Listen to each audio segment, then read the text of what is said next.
Des centaines de Palestiniens tués dans des attaques israéliennes aériennes, d'artillerie et navales, et parmi les victimes de nombreux enfants. Plus de 1500 blessés et des dizaines de milliers de personnes déplacées de chez elles.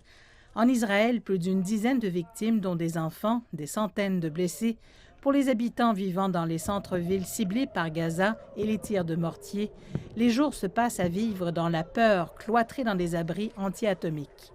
Ce cessez-le-feu entre Gaza et Israël n'est que le dernier en 15 années qui ont vu une succession de flambées et de trêves. En Israël, cela s'appelle tondre le gazon.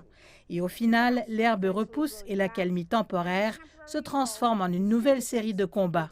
Les gains militaires et politiques à court terme de l'opération israélienne appelée les gardiens du mur représentent des centaines de frappes sur Gaza qui ont détruit des réseaux souterrains, des lance-roquettes et des réserves d'armes et tué des agents opérationnels du Hamas.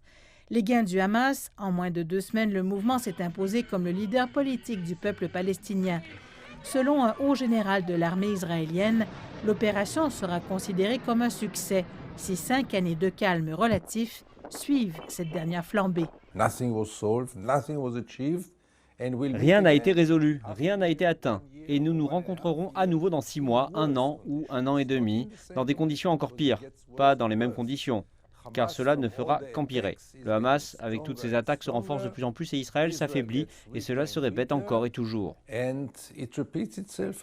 Pour le gouvernement israélien, il y a une dimension ajoutée.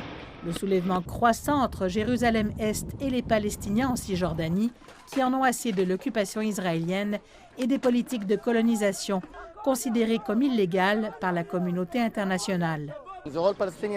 La totalité du peuple palestinien est unie pour dire « Nous ne laisserons personne nous expulser de nos maisons ».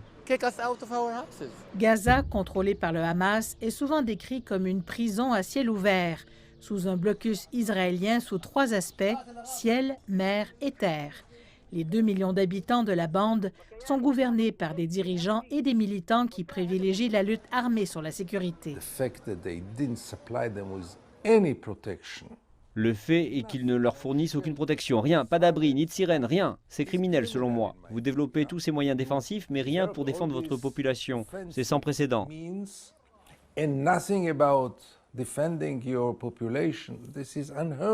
Des changements majeurs et novateurs dans les politiques locales et internationales allant au-delà des clichés, des déclarations publiques et des promesses de financement non tenues doivent être mis en œuvre afin de rompre l'actuel cycle de violence.